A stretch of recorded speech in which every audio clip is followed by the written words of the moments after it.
So, good morning again, students. Today we are here to discuss one of the important topics of Unit 1, Paper 2, Assessment for Learning. तो उसी assessment शब्द की बात करते हुए हम आगे मूव कर रहे हैं आज उसके सिद्धांतों के साथ, प्रिंसिपल्स ऑफ असेसमेंट। देखिए डियर स्टूडेंट्स, जब भी हम किसी कंसेप्ट को अप्लाई करते हैं, चाहे हम उसको एजुकेशन के फील्ड में करें, चाहे क्लासरूम में करें, चाहे हम अपनी प्रोफेशनल लाइफ में यूज़ करें, तो हर चीज़ को यूज़ करने के पीछे कुछ रूल्स होते हैं, कुछ सिद्धांत होते हैं, जिनको अगर हम कंफर्टेबली अगर फॉलो कर लें उनको, या उनको हम अपने कार्यों में आत्मसात कर लें, उन प्रिंसिपल्स को हम यूज़ कर लें, तो हमारा काम ना केवल आसान बल्कि और ज़्यादा इफ़ेक्टिव हो जाता है। तो इसी तरीके से जब आप या हम बीइंग ए टीचर असेस करना चाहते हैं, स्टूडेंट्स को आकलित करना चाहते हैं, तो उसके लिए हमें पहले से लेके आखिरी स्टेप तक, असेसमेंट के पहले से आखिरी तक कुछ सिद्धांतों को फॉलो करना पड़ेगा, और वो सिद्धांत आज हम डिस्कस करने जा रहे हैं। तो मैंने आपके सामने यहाँ बोर्ड पर 7 मुख्य सिद्धांत लिखे हैं, इनके नाम मैं आपको बता रहा हूँ पढ़कर।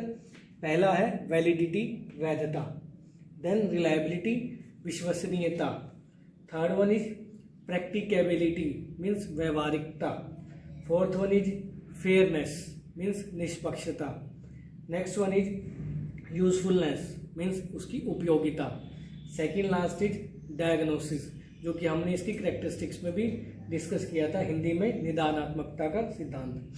फिर नेक्स्ट है लास्ट आपका कंटिन्यूटी मीन्स निरंतरता का सिद्धांत।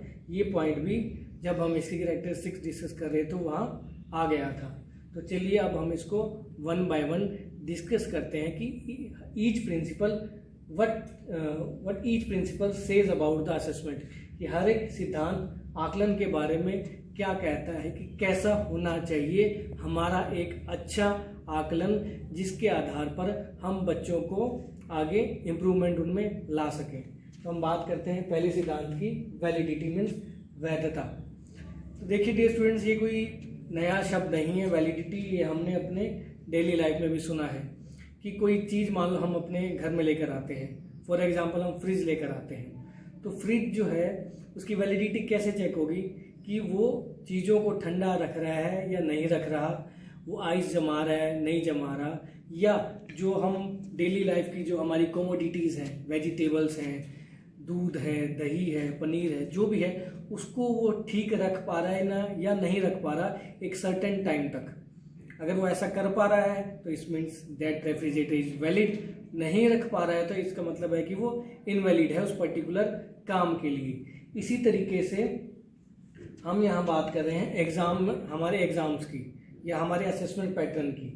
तो ये क्या कहता है कि whether the test actually measures for which it is developed, कि जो टेस्ट आपने बनाया है बच्चों की अचीवमेंट चेक करने के लिए, फॉर एग्जांपल अचीवमेंट टेस्ट जो आपने बनाया है, क्या वो उनकी अचीवमेंट चेक कर रहा है या नहीं कर रहा।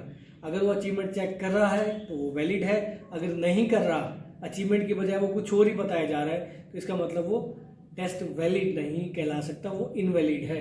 एक एग्जाम्पल मैंने यहाँ कोट भी किया है कि IQ टेस्ट, जो इंटेलिजेंस क्वेश्चन मेजर करने के लिए जो टेस्ट बनाया जाता है, ये बहुत सारे ऑथर्स का स्टैंडर्डाइज भी अवेलेबल है। तो वो अगर इंटेलिजेंस ही मेजर करे तो वो IQ का टेस्ट वैलिड है। इसके साथ अगर IQ के टेस्ट में मैं कुछ ऐसी आइटम डाल दूं, कुछ ऐसे मैं क्वेश्चन डाल दूं जो कि उसकी पर्सनैलिटी के बारे में बताएं, तो वो क्या है, वो अपने उसकी वैलिडिटी पर फिर एक क्वेश्चन मार्क लग जाएगा, क्योंकि हमें मेजर क्या करना था, IQ, और हमने आइटम कौन सी डाल दी, पर्सनैलिटी वाली। इसका मतलब क्या है कि हमारा टेस्ट पूरे तरीके से वैलिड नहीं है, क्योंकि वो IQ से भटक कर पर्सनैलिटी की तरफ जा रहा है। तो इसलिए जो टेस्ट जिस चीज़ को मापने के लिए बनाया गया है, वो वही चीज़ अगर मापता है तो वो वैलिड है, अन्यथा नहीं। तो ये बात हुई वैलिडिटी के सिद्धांत की, वैधता के सिद्धांत की। अब आगे मूव करते हैं हम दूसरे इंपॉर्टेंट सिद्धांत की तरफ, प्रिंसिपल की तरफ, जो है principle of validity, sorry reliability. इसका मतलब क्या होता है, इसका मतलब है कंसिस्टेंसी। अब कंसिस्टेंसी से हमारा क्या मतलब है, कहते हैं कि whether the exam produces the same results under different but comparable conditions।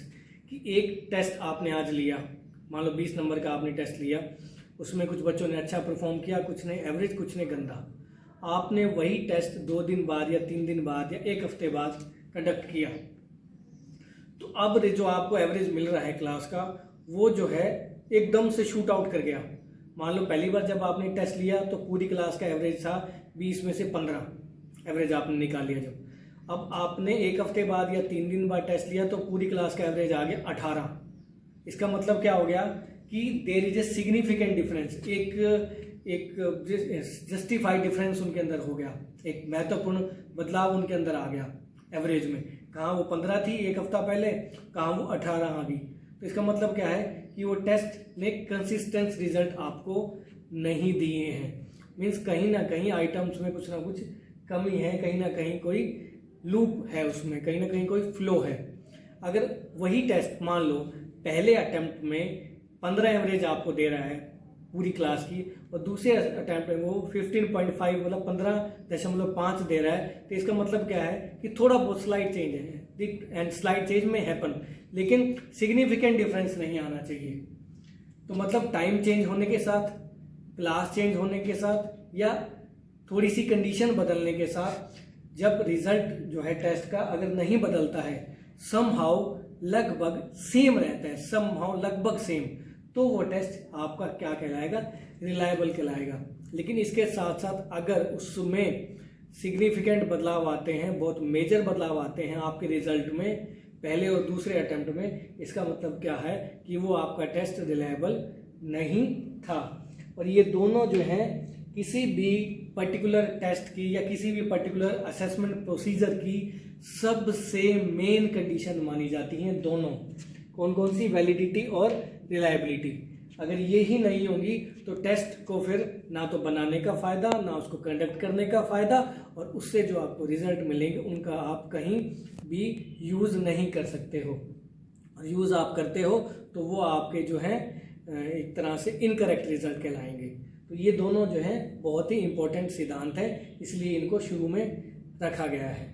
अब हम मूव करते हैं अपने तीसरे सिद्धांत की तरफ, जो कि है प्रिंसिपल ऑफ प्रैक्टिकेबिलिटी, मीन्स व्यवहारिकता का सिद्धांत।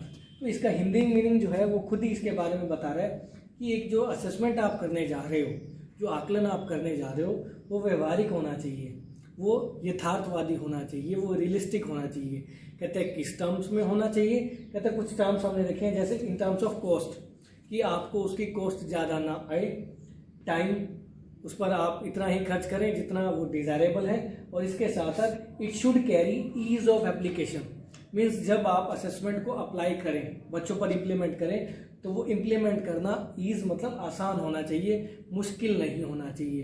तब आप कह सकते हो कि ये पर्टिकुलर असेसमेंट प्रोसीजर हमारा प्रैक्टिकल है, व्यवहारिक है, इसको आप आसानी से यूज़ कर सकते हो, ये कम खर्चीला भी है, और समय भी इसको बनाने में भी, कंडक्ट करने में भी, और फिर इसको चेक करने में भी, इंटरप्रेट करने में भी, मतलब शुरू से लेकर लास्ट तक आपको कोई खासी दिक्कत इसमें नहीं आनी चाहिए। दिक्कत आएगी तो वो इम्प्रैक्टिकलिटी की तरफ जाएगा, दिक्कत नहीं आएगी तो वो प्रैक्टिकल कहलाएगा।